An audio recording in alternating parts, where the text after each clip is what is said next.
Hello मेरे प्यारे भाइयों बहनों, कैसे हो आप सभी लोग। उम्मीद है सभी एकदम बढ़िया होंगे और सबकी स्टडी एकदम मजे से चल रही होगी। ठीक है, स्वागत है आपका फिर से हमारे आज के इस नए लेक्चर में। और आज का जो हमारा टॉपिक है वह संयोजकता आबंध सिद्धांत। इससे पहले हमने वर्नर का सिद्धांत पढ़ लिया था। आज हम पढ़ने वाले हैं संयोजकता आबंध सिद्धांत यानी के वीबीटी। अब इस सिद्धांत को एक वैज्ञानिक थे, नाम लिख लीजिए, पोलिंग। एक वैज्ञानिक थे जिनका नाम था पोलिंग। उन्होंने इस सिद्धांत को दिया था और जो सन था वो 1931 था। ठीक है, सन 1931 ईस्वी में पोलिंग भाई साहब ने वीबीटी सिद्धांत को दिया था। क्यों दिया, क्या जरूरत पड़ी सिद्धांत की। इससे पहले हमने वर्नर सिद्धांत आपको पढ़ाया था और वर्नर सिद्धांत के थ्रू हमने आपको ये बताया था कि ये जो सिद्धांत है ये हमें सिर्फ इस चीज में हेल्प कर रहा था कि जो उपसय संयोजी यौगिक है उनके संरचना कैसे बनी हुई है।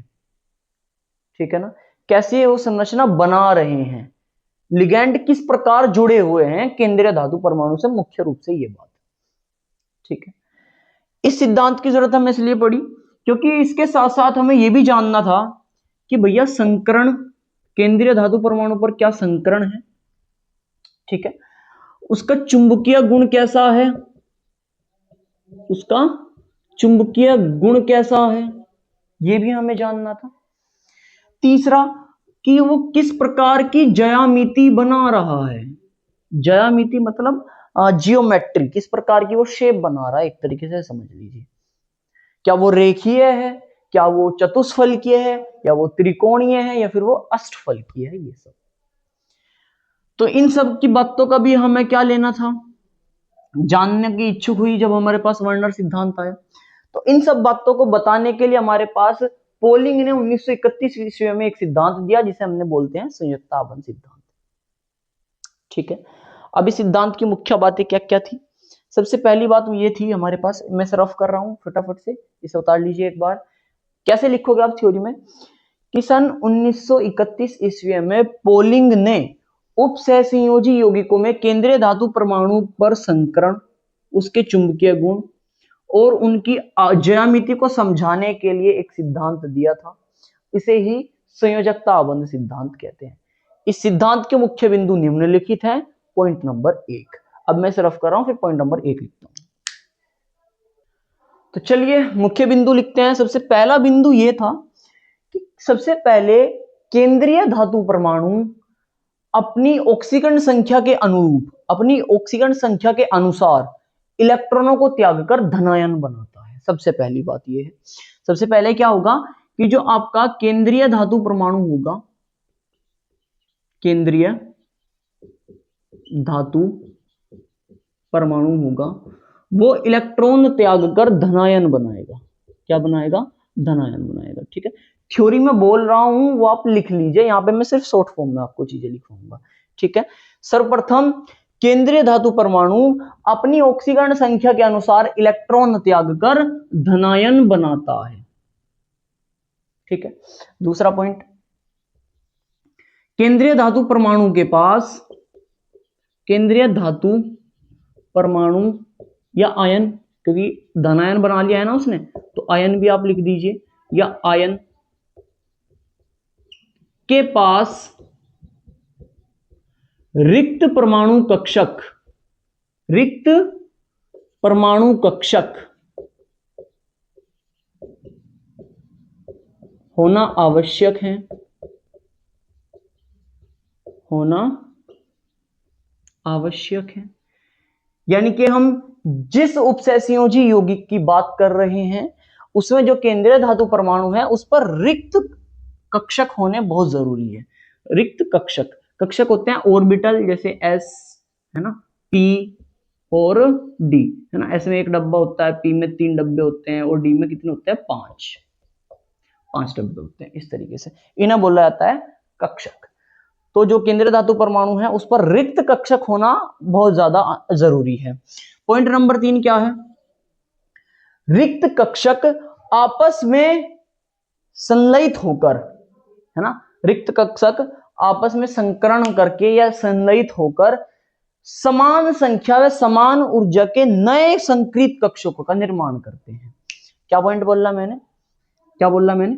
परमाणु कक्षक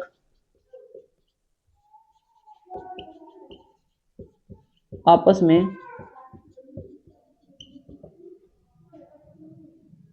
जुड़कर समान संख्या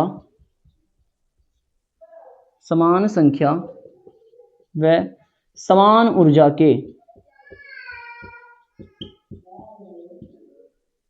नए संक्रित कक्षक बनाते हैं, नए संक्रित कक्षक बनाते हैं।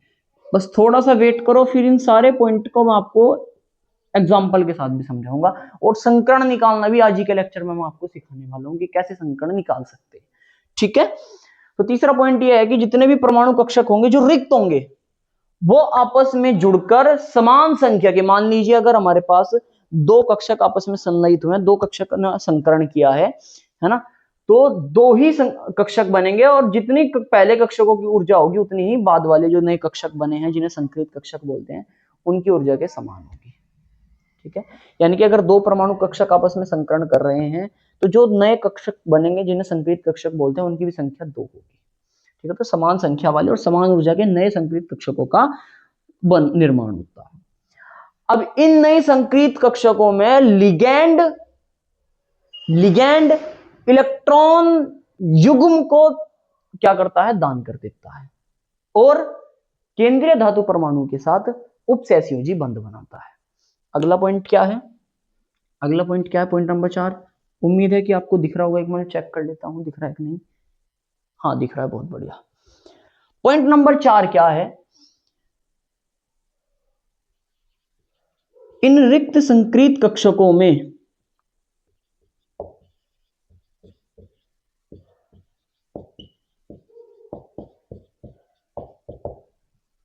लिगैंड इलेक्ट्रॉन युग्म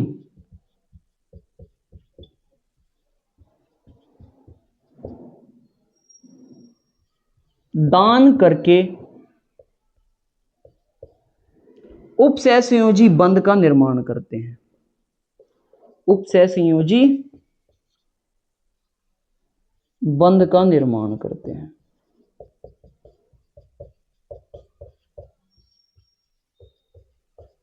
एक खास बात आपको यहां से पता चल गई, वर्नर सिद्धांत ने सिर्फ संरचना बताई थी कि संरचना दिखने में कुछ इस प्रकार की होती है, लेकिन लिगैंड केंद्रीय धातु परमाणु के साथ किस प्रकार बॉन्ड बना रहे हैं, कैसे वो बॉन्ड बन रहा है, ये वो नहीं बता पाया था।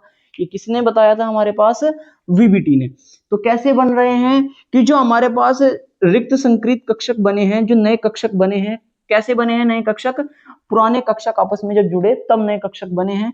इन नए कक्षकों में जो लिगैंड होते हैं वो इलेक्ट्रॉन युग्म को दान कर देते हैं। क्या करते हैं, इलेक्ट्रॉन युग्म को दान कर देते हैं, पूरा का पूरा इलेक्ट्रॉन का पेयर दे देते हैं, और इसी वजह से फिर उपसहसंयोजी बंध का निर्माण हो जाता है। ठीक है, उपसहसंयोजी बंध कब बनता है, जब पूरा एक इलेक्ट्रॉन का युग्म दिया जाए। किसको दिया जाए, जिसपे इलेक्ट्रॉन युग्म की कमी है, और कमी किसके पास है, केंद्रीय धातु परमाणु के पास कमी है, और अधिकता किसके पास है, देने वाला कौन है, सर देने वाला लिगैंड है। इतनी बात क्लियर हुई आपको, हो गई क्लियर, बहुत बढ़िया। अब बात करते हैं संकरण की। ठीक है, कैसे बॉन्ड बनता है वो हमने आपको बता दिया। अब जो 5वां पॉइंट होगा वो होगा संकरण को लेकर, फटाफट से उसे उतार लीजिए। ये वाला पॉइंट आपको नहीं उतारना, ये सब एक्स्ट्रा है। ठीक है, ये वाला एक्स्ट्रा है, बाकी जो लिखे हुए पॉइंट ये उतार लीजिए, फिर मैं रफ करता हूं। 5वें पॉइंट की बात करते हैं। 5वां पॉइंट हमारे पास क्या है, अब हम बात करेंगे संकरण की और ज्यामिति की। ठीक है, संकरण और ज्यामिति पढ़ने से पहले आपको पता होना चाहिए परबल क्षेत्र लिगैंड, कि परबल क्षेत्र और दुर्बल क्षेत्र के लिगैंड का क्या मतलब है। परबल क्षेत्र लिगैंड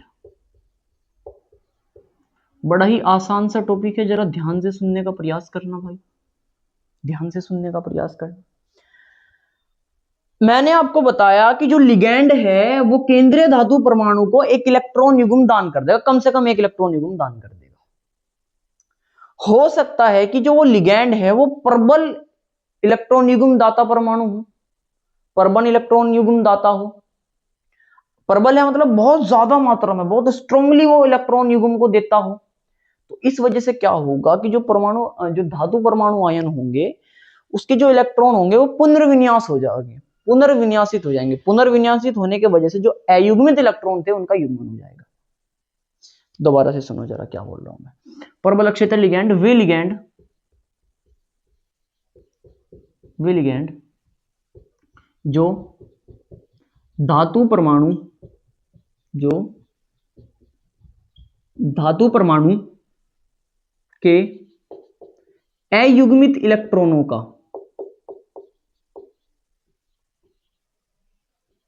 अयुग्मित इलेक्ट्रॉनों का युग्मन कर देते हैं।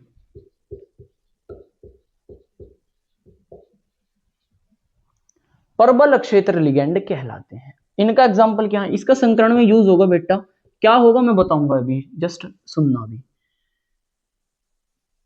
इसका एग्जाम्पल है मेरे पास NH3, Cn-, CO, ठीक है, ETC आदि। NO3 भी लिख लीजिए एक, NO3- आदि। ये हो गया प्रबल क्षेत्र के लिगैंड। तो नंबर 6 में दुर्बल क्षेत्र के लिगैंड कैसे होंगे? दुर्बल क्षेत्र लिगैंड कैसे होंगे?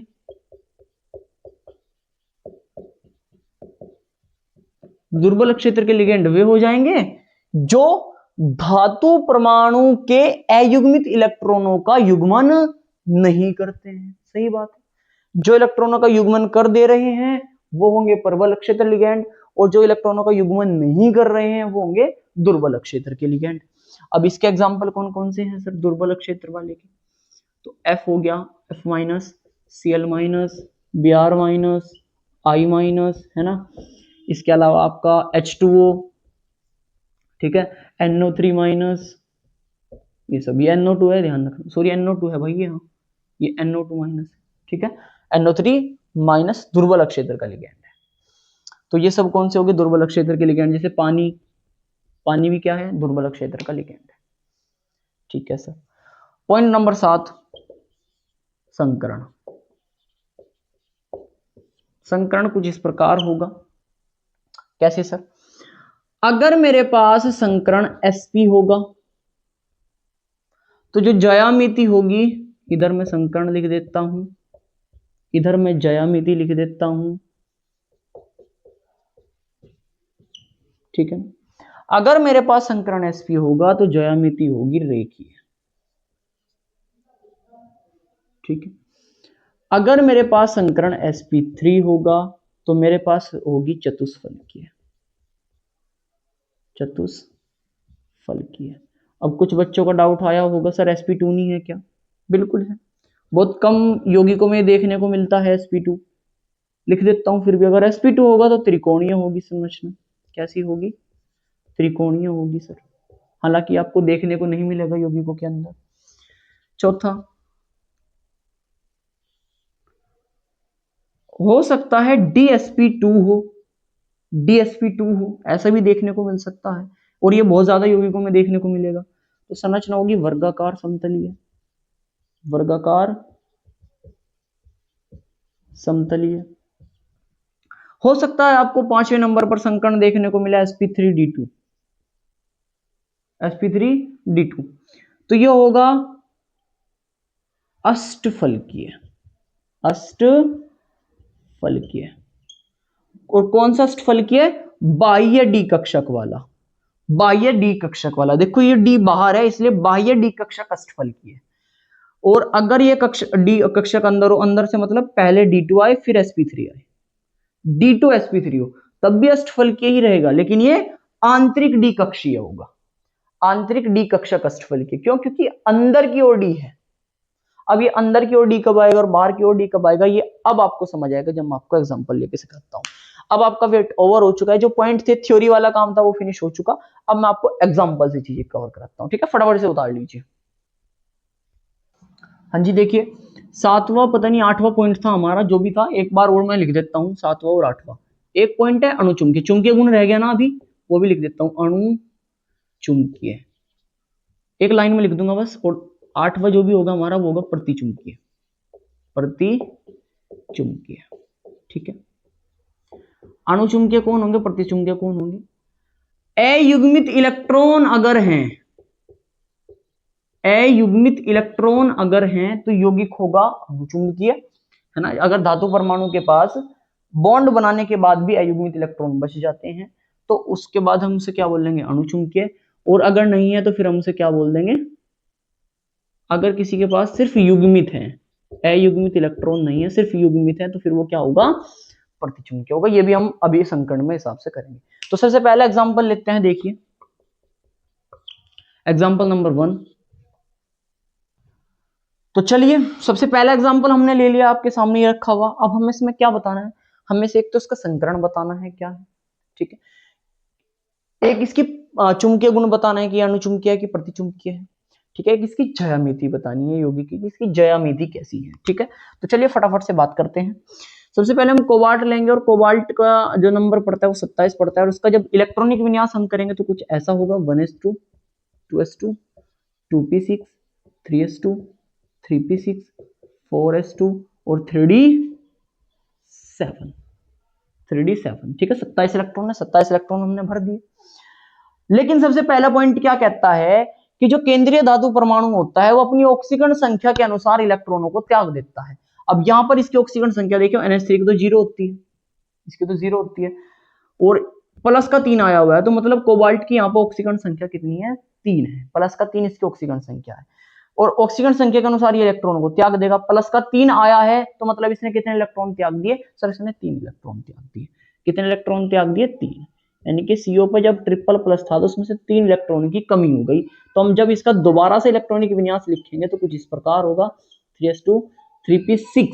और सबसे पहले इलेक्ट्रॉन कहां से कम होते हैं, सर जो सबसे बाहरी वाली कक्षा होती है, और सबसे बाहरी वाली कक्षा नंबर 4 की है, तो यहां से 2 इलेक्ट्रॉन कम हो गए तो 4s0 आ जाएगा। ठीक है, और हमें करने कितने, 3 कम करने हैं, तो 1 इलेक्ट्रॉन इधर से कम हो जाएगा, ये रह जाएगा 3d6 ऐसे। अब इस 3d6 को उठा लीजिए, डी में कितने कक्षक होते हैं, सर 5 कक्षक होते हैं, 1 2 3 4 और 1 5। ये क्वेश्चन होगा सर 3d6 हो गया। अब इसमें 6 इलेक्ट्रॉन भरने हैं, 1 2 3 4 5 और 1 ये 6, ये हो गया सर 3d6। अभी तक हमने सिर्फ पहले पॉइंट का यूज किया है, सिर्फ पहले वाले का, कि पहले वाले में से हमारे पास क्या हुआ कि इसने अपने इलेक्ट्रॉन त्याग दिया, और त्यागने के बाद कुछ ऐसी स्थिति बनी है, और ऐसी स्थिति में ये 5 कक्षक आए हैं मेरे पास, और इन 5 कक्षकों में से एक कक्षक पूरा भरा हुआ है और 4 कक्षक में आधा दे इलेक्ट्रॉन, सिर्फ इतना। ठीक है, अब मैंने आपको एक स्ट्रॉन्ग फील्ड लिगैंड की, यानी कि प्रबल क्षेत्र वाली लिगैंड की बात बताई थी। NH3 एक प्रबल क्षेत्र का लिगैंड है। ठीक है, तो यहां पे आप क्या लिखेंगे, चूंकि NH3 प्रबल क्षेत्र लिगैंड है, प्रबल क्षेत्र लिगैंड है, तब जब ये प्रबल क्षेत्र लिगैंड है तब क्या होगा, तो कुछ ऐसा होगा। मैंने बताया था कि केंद्रीय धातु परमाणु के जो अयुग्मित इलेक्ट्रॉन होगा उनका क्या हो जाएगा, युग्मन। यानी कि प्रबल क्षेत्र के लिगैंड वे लिगैंड थे जो अयुग्मित इलेक्ट्रॉन का युग्मन कर देते हैं। यानी कि अब स्थिति कुछ ऐसी होगी, अब स्थिति कुछ ऐसी होगी, 5 ही कक्षक होंगे इसमें, 1 2 3 4 5, पहला तो पूरा भरा हुआ था।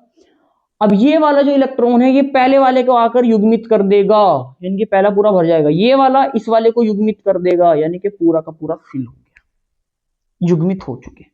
अब ये 2 खाली रह गए इसके अंदर। अब 3D के बाद कौन सा कक्षक आता है, सर 4s का आता है। 4s में एक डब्बा होता है, 4s के बाद 4p आता है, और 4p में कितने होते हैं, 3 डब्बे होते हैं। ऐसे तो चलता है भाई, 3D की जब पूरी हो जाएगी तो उसके बाद 4s आता है, फिर 4p 4d 4f ऐसे करके चलते हैं कक्षक। बहुत बढ़िया, ठीक है सर। अब क्या होगा, अब क्या होगा कि मैंने बताया था कि जो केंद्रीय धातु परमाणु होते हैं उस पर रिक्त डी कक्षक होना बहुत जरूरी है, उस पर रिक्त कक्षक होना जरूरी है। डी का भी हो सकता है, एस का भी हो सकता है, पी का भी हो सकता है। क्यों, क्योंकि हमारे पास उन रिक्त कक्षकों में इलेक्ट्रॉन युग्म दाता परमाणु दान करेंगे। लिगैंड क्या होगा कि जो इलेक्ट्रॉन युग्म होगा वो दान किए जाएंगे, और दान कौन करेगा, लिगैंड। और लिगैंड कौन है यहाँ पे, NH3। तो ये NH3 क्या करेगा, इन सारे कक्षकों में इलेक्ट्रॉन युग्म को दान कर देगा।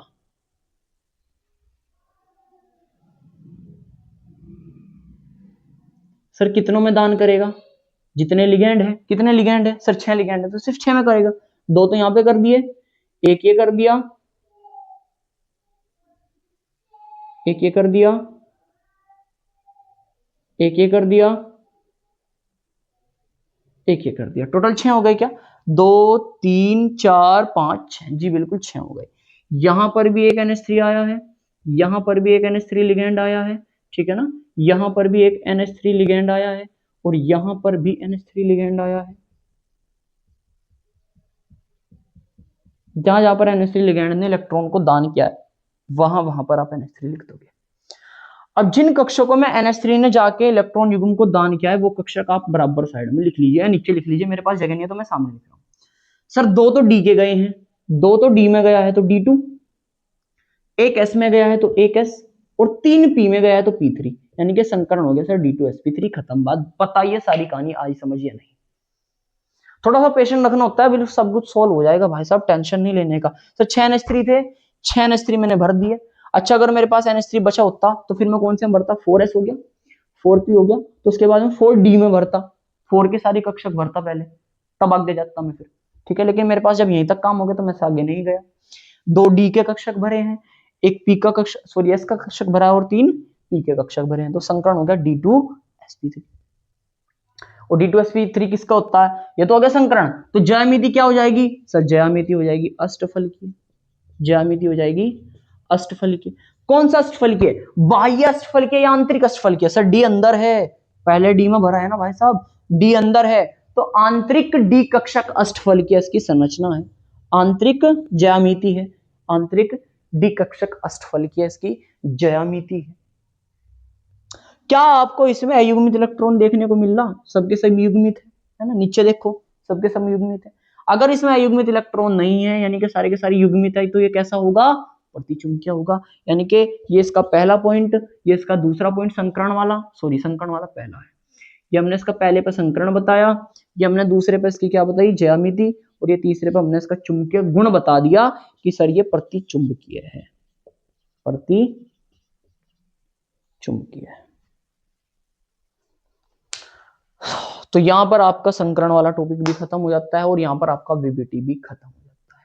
उम्मीद है आपको एकदम बढ़िया तरीके से चीजें समझ आई होंगी। अगर कुछ कच्चा पक्का रह गया हो तो एक बार आपने जो नोट्स बनाई हैं उन्हें अच्छे से एक बार रिवाइज कर लें, तो फिर आपको एकदम से मस्त चीजें समझ आ जाएगी। थोड़ा सा अजीब सा अटपटा सा टॉपिक जरूर है, इसलिए पहली बार में तो शायद से बहुत कम समझ आया हो आपको, लेकिन जब आप अपने नोट्स को रिवाइज करोगे, रिवाइज करने के बाद एक बार और 2x की स्पीड में या 1.5x की स्पीड में आप वीडियो को देख लोगे तो पूरा का पूरा टॉपिक आपको क्लियर हो जाएगा। ठीक है, सो मिलते हैं नेक्स्ट लेक्चर में, तब तक के लिए ओके।